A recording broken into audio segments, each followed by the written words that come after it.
Have you ever been cruising down the highway, minding your own business, when suddenly someone cuts you off without using a blinker?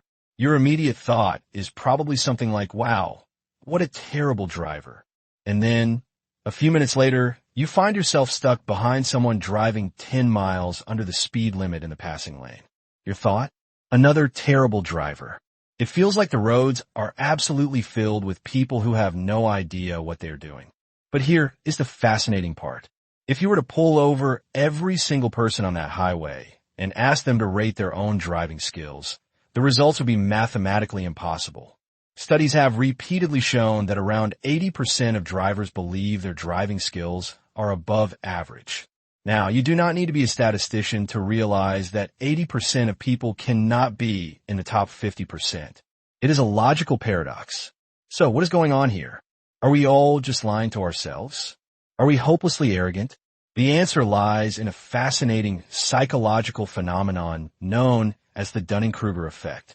Today, we're going to dive deep into the human mind, strip away the illusions we tell ourselves, and figure out why the most dangerous thing on the road isn't the weather or the traffic. It is our own overconfidence. Welcome to the psychology of the highway. Before we get back behind the wheel, we need to understand what the Dunning-Kruger effect actually is. Named after psychologists David Dunning and Justin Kruger, who first described it in 1999, this cognitive bias essentially states that people with low ability at a task tend to overestimate their ability. Why?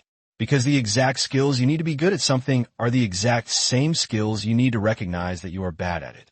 If you lack the knowledge to do a task well, you also lack the knowledge to evaluate your own performance accurately. You quite literally do not know what you do not know. Imagine learning something entirely new, like playing the guitar. After learning 3 basic chords, you might feel like a rock star. Your confidence is sky high because you have no idea how complex music theory, finger picking, and advanced techniques actually are. Psychologists playfully call this peak of overconfidence Mount Stupid. But as you keep learning and see real experts play, your confidence crashes. You enter what is known as the Valley of Despair. You realize how incredibly vast the subject is and how little you actually know.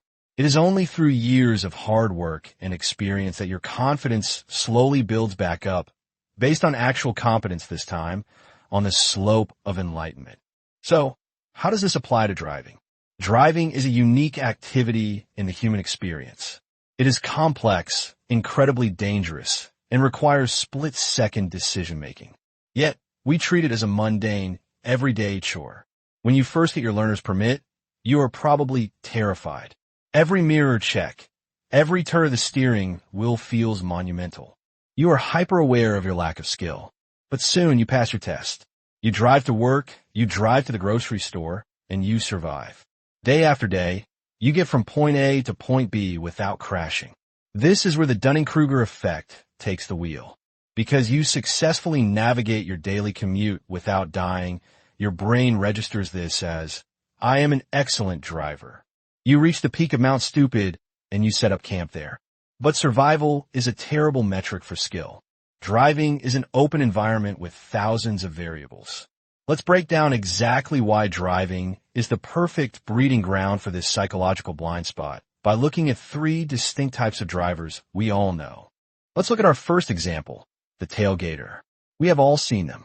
They hover mere inches from your rear bumper at highway speeds. If you were to ask the tailgater why they drive like this, they would likely tell you that they have excellent reflexes. They believe their reaction time is superior to the average person, perhaps on par with a Formula One racer. Here is the Dunning-Kruger reality. The tailgater completely lacks an understanding of physics and human biology. They do not comprehend the concept of reaction distance, the time it takes for the brain to process a hazard and tell the foot to hit the brake, plus braking distance. The physical distance a heavy metal machine needs to come to a complete stop. Because they lack this fundamental knowledge, they cannot see how dangerous their behavior is. They mistake their aggression for skill. They're missing the exact knowledge required to realize they are a terrible driver. Next, we have the master multitasker. This is the person texting at a red light, checking emails in stop-and-go traffic, or adjusting the GPS while merging. They firmly believe that they are the exception to the rule. They think, sure, other people get distracted, but I can handle my phone and watch the road perfectly fine. The Dunning-Kruger Effect is blinding them to cognitive science. The human brain is actually incapable of true multitasking. What we call multitasking is actually context switching, rapidly shifting our attention back and forth between two tasks. Every time the brain switches, there is a cognitive lag. The multitasker doesn't crash every time they look at their phone, so their confidence grows. But they are failing to recognize that they are surviving on pure luck and the defensive driving of the people around them. They cannot evaluate their own cognitive impairment because they don't understand how attention works. Finally, consider the driver with bad weather bravado. The moment it snows or pours heavy rain, this driver maintains their normal highway speeds, usually in an all-wheel drive SUV. They feel invincible because their car has better traction when accelerating. What they lack is the basic knowledge of friction. All-wheel drive helps you go. It does absolutely nothing to help you stop on a slippery surface. Because this driver lacks an understanding of tire grip and momentum, they confidently speed past cautious drivers, genuinely believing their vehicle and their skills have outsmarted the weather. When they inevitably slide off the road, they will blame the road conditions, not their own lack of expertise. You might be wondering, if people are this bad at judging their own skills, why don't they ever figure it out? If you're a bad cook, your food tastes terrible. The feedback is instant. If you're bad at basketball, you miss the shot. But driving is fundamentally different. Driving operates in an environment of almost zero feedback. If you make a terrible, unsafe lane change, but the driver next to you slams on their brakes to avoid hitting you, what happens to you? Nothing. You keep driving. You don't get a notification on your dashboard saying, you almost caused a fatal accident. You don't lose points. Because you didn't crash, your brain registers the maneuver as a success. This is a terrifying aspect of the Dunning-Kruger effect on the road. We are constantly making mistakes, but because the system is designed to be forgiving, because other drivers compensate for our errors, we never receive the negative feedback necessary to lower our inflated confidence. We are shielded from our own incompetence. Furthermore, driving feeds heavily into the illusion of control. When you are behind the wheel, you feel powerful. You control the speed, the direction, the climate, the music. This physical control translates into a psychological feeling of safety.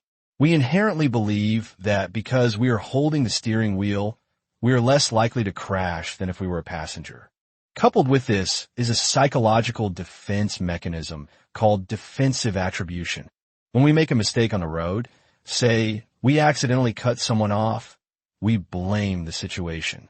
We say, the sun was in my eyes, or that car came out of nowhere, or I was in a hurry because of an emergency. But when another driver makes the exact same mistake, we blame their character. We say, they are an idiot, or they shouldn't have a license. We give ourselves the benefit of context, but we judge everyone else based solely on their action. This ensures that in our own minds, we remain the good driver, while everyone else remains a threat. So, how do we escape this psychological trap? How do we get off Mount Stupid and become truly safe drivers? It starts with an uncomfortable slice of humility. We must accept that we are likely suffering from the Dunning-Kruger effect. If 80% of us think we are above average, odds are you and I might just be average or even below average. And that is perfectly okay. True expertise in driving is not about having race car reflexes or the ability to weave through traffic. True expertise is recognizing your own limitations. It is knowing that human attention is fragile. It is understanding that an accident takes a fraction of a second, and that no amount of confidence can alter the laws of physics. The antidote to the Dunning-Kruger effect on the road is defensive driving. It is operating under the assumption that you might make a mistake today and leaving enough space and time to correct it. It means giving other drivers grace, realizing they're dealing with the same human flaws and blind spots that you are. Next time you get behind the wheel, try an experiment. Assume you're an average driver. Assume your reaction times are normal. Assume your ability to multitask is 0. Watch how your driving changes. You will likely leave more space. You will put the phone away. You will drive with a quiet, calm focus. And ironically, by admitting that you're not a superior driver, you will actually become a much safer, much better one. Thanks for watching, and I'll see you next time.